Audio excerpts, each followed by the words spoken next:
اللہ کے پیارے حبیب صلی اللہ علیہ وسلم نے ہمیں اور آپ کو اور پوری امت کو اللہ کے احکامات مختلف انداز سے سمجھایا۔ ضرورت پڑی تو مثالیں دے کر بھی سمجھایا، بلکہ اور ضرورت پڑی تو نقشہ کھینچ کر بھی بتایا۔ جیسے کوئی ہمدرد باپ تو ہمدرد ہوتا ہے، اور خاص طور پر باپ اپنے بچے کو ہر طرح کی کوشش اور محنت جدوجہد سے اس کو اچھا بنانے کی کوشش کرتا ہے۔ آپ نے ہمیں اور آپ کو ہر موقع پر آگاہ کیا۔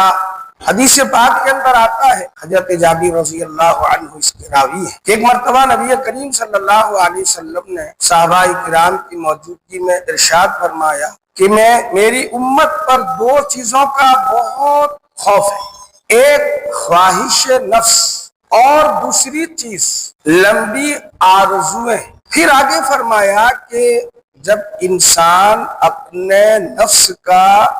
غلام بن جائے، تابع ہو جائے کہ جو جی چاہے وہ کرے، فرمایا یہ خواہش نفس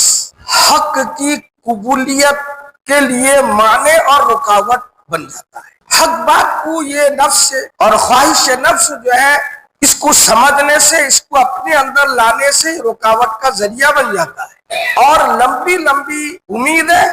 جس کے اندر آ جاتی ہیں وہ آخرت کی فکر سے بے فکر ہو جاتا ہے۔ وہ اتنی لمبی آرزو اور لمبی امیدیں باندھ بیٹھتا ہے انسان، نتیجتاً یہ ہوتا ہے کہ انسان آخرت کی تیاری سے غافل ہو جاتا ہے۔ پھر سرور کائنات صلی اللہ علیہ وسلم نے ارشاد فرمایا کہ ان کی اولادیں بھی ہیں، یعنی دنیا دار،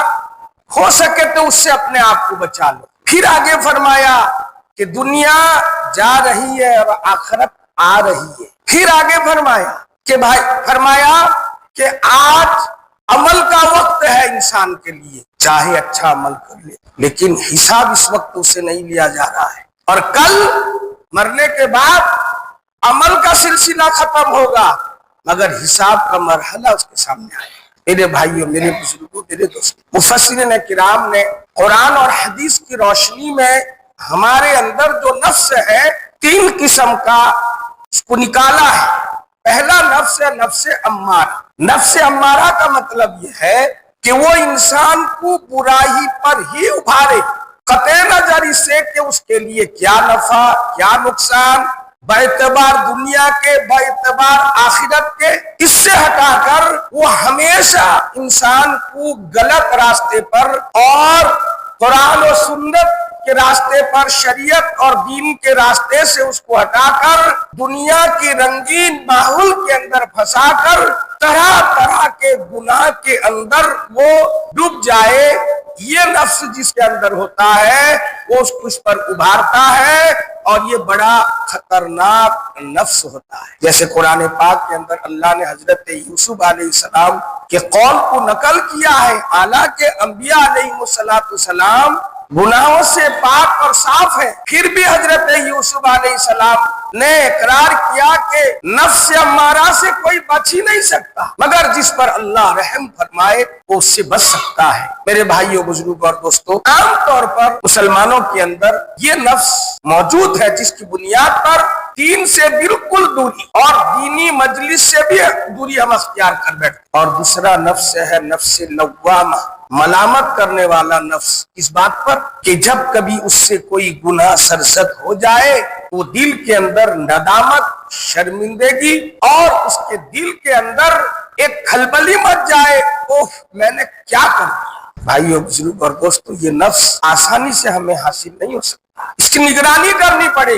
کہ ہم کیا غلط کام کرتے، کیا وہ کام سنت و شریعت، صحابہ تابعین، اپنے اکابرین جو قرآن و حدیث، سنت و شریعت کو سمجھے ہیں، کیا اسی کے مطابق ہمارا کام ہو رہا ہے، اور جو کام ہم کرتے ہیں وہ صحیح ہے یا غلط ہے، ہم اس کو پرکھیں، اور کبھی کبھار چلے اس پر، اور کبھی کبھار اگر کوئی غلطی سرزد ہو جائے بتقاضائے بشریعت تو فوراً توبہ کرے، اس کا نفس اس کو ابھارے، ایک توبہ کرے، تو نے بہت غلطی کام کیا، اور یہ نفس کی نگرانی ہم کریں۔ لیکن میرے بزرگ اور دوستو، ہمارے اندر اتنی صلاحیت اور طاقت نہیں ہے، اس لیے کہ نفس بہت طاقتور ہے۔ حضرت دامت برکاتہم نے گزشتہ مجلس میں بہت بہترین مثال دیا تھا نفس کے سلسلے میں۔ اللہ اکبر، کاش کہ وہ بات ہمارے دلوں کے اندر اتر جائے۔ فرمایا کہ نفس تو ایک بھوکے بھیڑیے کی طرح ہے، جب شکار سامنے نہیں چپ چاپ شریف بن کے بیٹھا رہتا ہے، جیسے کچھ جانتا نہیں، سیدھا سادہ کمزور نظر آ رہا ہے، لیکن جب شکار سامنے آ جائے وہ پھڑپھڑا کے ایسا اٹھتا ہے چاہے کوئی جانور ہو، جیسے ابھی وہ بالکل جوان ہٹا کرتا ہے۔ فرمایا ہمارا نفس ایسے ہی ہے، اگر گناہ کا موقع نہیں ملا تو ہمارا نفس چپ چاپ ماندہ ہو کے پڑا ہے، مرجھا کے۔ اللہ ہماری حفاظت فرمائے۔ جب موقع مل گیا تو پھر ہمارا نفس ہم کو اتنا طاقتور بنا دیتا ہے کہ پھر ہم وہ کام کر بیٹھتے ہیں۔ اس لیے بھائیو، بزرگ اور دوستو، آگے مصنف نے یہ لکھا کہ اس نفس کی نگرانی کے لیے اہل اللہ کی نگرانی میں اپنے نفس کو دے دو، اور اپنا نفس جب جب کوئی کام پر ابھارے فوراً اس نفس کے ارادے کی اطلاع اپنے شیخ سے کر، پھر وہ جو راستہ بتائے اس پر۔ میرے بھائیوں، تیسرا نفس ہے نفس مطمئنہ۔ یہ آسانی سے ملنے والا نہیں، یہ تو ایک دم گناہ کے تصورات سے بھی خالی، دل کے اندر گناہ نہیں، بالکل اللہ سے اتنا لو لگ گیا انسان کا،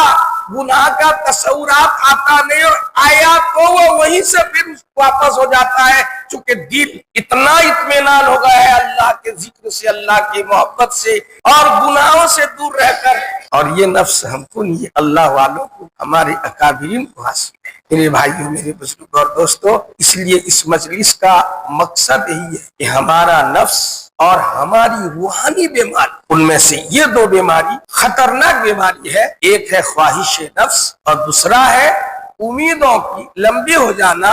دونوں ہمارے لیے بہت بڑے خطرناک ہیں، یہ خطرناک دلوں کی بیماریاں ہیں، اور ان دو بیماریوں سے اگر ہم بچنا چاہتے ہیں تو اپنے شیخ، اپنے مرشد سے اس کی اطلاع کریں۔ میں نے کہا تھا ہم تو واقعی چور ہیں، اس سب بارے میں ہم بتاتے نہیں ہیں، ہمیشہ نفس بھی اس بارے میں ہم کو بھی جکڑ دیتا ہے، ایک مت بتا، تیری عزت چلی جائے گی، اور تیری جو مرتبہ ہے تیرے شیخ جانیں گے، ارے دیکھنے میں لگ رہا ہے کتب غوث و ابدال، مگر اس کے دل کے اندر یہ برے خیالات، یہ ہم کو مار دیتا ہے۔ اگر ہم ایسے ہی رہے تو بھائیوں، بزرگوں اور دوستوں، ہم جا کے وہیں رہ جائیں۔ اس لیے اگر اس راستے میں آئے ہیں کہ اللہ کی محبت اور معرفت پیدا ہو، تو جن کو معرفت اور محبت اللہ کی حاصل ہو چکی ہے، ان کے بتائے ہوئے راستے، ان کی مجلس، ان سے ربط ضبط رکھیں۔ اللہ پاک مجھے بھی اور آپ کو بھی